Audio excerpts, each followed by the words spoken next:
Hi hello welcome to Lakshmi ಮನೆ ಅಡುಗೆ. ಈಗ ನಾಗರ ಪಂಚಮಿಗೆ ಎಲ್ಲರೂ ಮನ್ಯಾಗ ಶೇಂಗಾ ಉಂಡೆ ಮಾಡ್ತಾರೆ ನೋಡ್ರಿ. ಅದರೊಳಗೆ ಮಕ್ಳು ಜಾಸ್ತಿ ಇಷ್ಟಪಡೋದಂದ್ರೆ ಶೇಂಗಾ ಉಂಡಿನ ನೋಡ್ರಿ.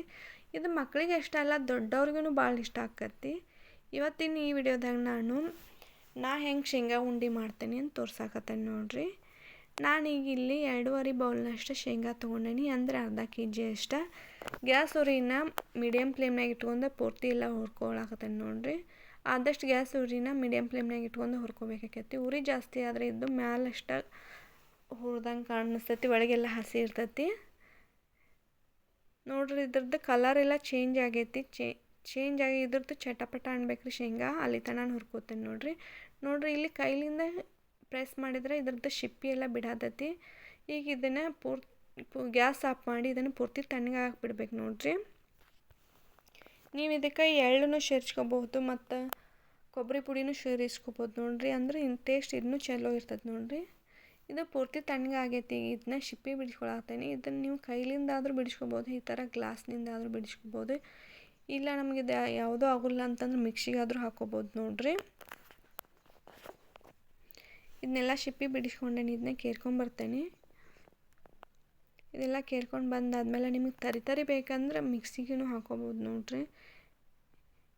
ಈಗ ಇದನ್ನು ಪಾಕಕ್ಕೆ ರೆಡಿ ಮಾಡ್ಕೊಳತ್ತೀನಿ. ನಾನಿಲ್ಲಿ 2.5 ಬೌಲ್ ಶೇಂಗಾಕ್ಕೆ 2 ಬೌಲ್ನಷ್ಟು ಬೆಲ್ಲ ತೊಗೊಳತ್ತೀನಿ. ನೀವು ಸ್ವೀಟ್ ಜಾಸ್ತಿ ಬೇಕಂದ್ರೆ ನೀವು ಸಮಾನು ತೊಗೋಬೋದು. ಅಂದರೆ ಶೇಂಗಾ ಎಷ್ಟು ತೊಗೊಂಡಿರ್ತೀರಿ ನೋಡ ಅಷ್ಟು ಬೆಲ್ಲನೂ ತೊಗೋಬೋದು ನೋಡ್ರಿ. ಈಗ ಸ್ವಲ್ಪ ನೀರು ಹಾಕ್ಕೊಂಡು ಇದನ್ನು ಪಾಕನ ರೆಡಿ ಮಾಡ್ಕೊಳತ್ತೀನಿ. ಪಾಕನ ಆದಷ್ಟು ಮೀಡಿಯಮ್ ಫ್ಲೇಮ್ನಾಗ ಇಟ್ಕೊಂಡೇ ಮಾಡ್ಕೋಬೇಕಾಗತ್ತೆ ನೋಡ್ರಿ. ಯಾರೆಲ್ಲ ನನ್ನ ವಿಡಿಯೋನ ಫಸ್ಟ್ ಟೈಮ್ ನೋಡತ್ತೀರಿ ಪ್ಲೀಸ್ ಸಬ್ಸ್ಕ್ರೈಬ್ ಮಾಡ್ಕೊಂಡು ನೋಡ್ರಿ. ಸಬ್ಸ್ಕ್ರೈಬ್ ಮಾಡ್ಕೊಂಡು ಪಕ್ಕದಾಗಿರೋ ಬೆಲ್ ಐಕನ್ನ ಒತ್ತಿರಿ, ಅಂದ್ರೆ ನಾ ಹಾಕುವಂಥ ವಿಡಿಯೋಗಳ ನೋಟಿಫಿಕೇಷನ್ ನಿಮ್ಮ ಫೋನಿಗೆ ಬರ್ತೈತಿ ನೋಡ್ರಿ. ಇದು ಬೆಲ್ಲ ಎಲ್ಲ ಕರಿಗೆ ಪಾಕ ಕುದಿಯಾಕತೈತಿ. ಈಗ ಇದಕ್ಕೆ ನಾನು 2 ಟೇಬಲ್ ಸ್ಪೂನ್ನಷ್ಟು ತುಪ್ಪ ಸೇರಿಸ್ಕೊಳತ್ತೀನಿ. ಹಂಗನೆ ಇದಕ್ಕೆ ಫ್ಲೇವರಿಗೋಸ್ಕರ ಏಲಕ್ಕಿ ಪುಡಿ ಸೇರಿಸ್ಕೊಳತ್ತೀನಿ ನೋಡ್ರಿ.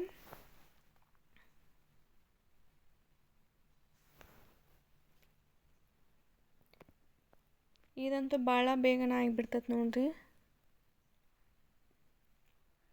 ನೀವು ಆವಾಗ ಇದನ್ನ ಚೆಕ್ ಮಾಡ್ಕೋಬೇಕಾಕೈತಿ ಪಾಕ ಬಂದೈತೆ ಇಲ್ಲ ಅಂಥೇಳಿ. ಇದನ್ನೊಂದು ಬೌಲಿಗೆ ನೀರು ಹಾಕ್ಕೊಂಡು ಸ್ವಲ್ಪ ಪಾಕ ಬಿಟ್ಕೋಬೇಕಾಕೈತಿ. ಅದು ಗಟ್ಟಿ ಆದ್ರೆ ಅಂದ್ರೆ ಉಂಡೆ ಥರ ಆದ್ರದ್ದು ಪಾಕ ಬಂದೈತೆ ಅಂತ ಅರ್ಥ. ಅದು ಮೆತ್ತಗನೆ ಇರಬೇಕು. ಅವಾಗನ ಅದಕ್ಕೆ ಶೇಂಗಾನ ಸೇರಿಸ್ಕೋಬೇಕಾಕೈತಿ ನೋಡ್ರಿ. ನಾನಿಲ್ಲಿ ಶೇಂಗಾ ಸೇರಿಸ್ಕೊಳತ್ತೀನಿ. ಗ್ಯಾಸ್ ಉರಿನ ಮೀಡಿಯಮ್ ಟು ಲೋ ಫ್ಲೇಮ್ನಾಗ ಇಟ್ಕೊಂಡು ಶೇಂಗಾನ ಸೇರಿಸ್ಕೋಬೇಕು ನೋಡ್ರಿ. ಇದೆಲ್ಲ ಶೇಂಗಾ ಸೇರಿಸ್ಕೊಂಡಾದ್ಮೇಲೆ ಗ್ಯಾಸ್ನ ಆಫ್ ಮಾಡಿಬಿಡ್ಬೇಕು. ಇದು ಪೂರ್ತಿ ತಣ್ಣಗೆ ಹಾಕ್ಬಿಡ್ಬಾರ್ದ್ರಿ. ಒಂದು ಸ್ವಲ್ಪ ಬಿಸಿ ಇದ್ದಾಗನ ಉಂಡೆ ಕಟ್ಟಬೇಕು. ಪೂರ್ತಿ ತಣ್ಣಗೆ ಆದಮೇಲೆ ಇದು ಗಟ್ಟಿಯಾಗಿ ಬಿಡ್ತೈತಿ, ಕಟ್ಟೋಕ್ಕಾಗಲ್ಲ ಉಂಡೆ ನೋಡ್ರಿ. ಇದೊಂದು ಸ್ವಲ್ಪ ಬಿಸಿನ ಐತಿ. ಅವಾಗ ನಾನು ಸ್ವಲ್ಪ ಕೈಗೆ ನೀರು ಹಚ್ಕೊಂಡು ಉಂಡೆ ಕಟ್ಕೊಳತ್ತೀನಿ.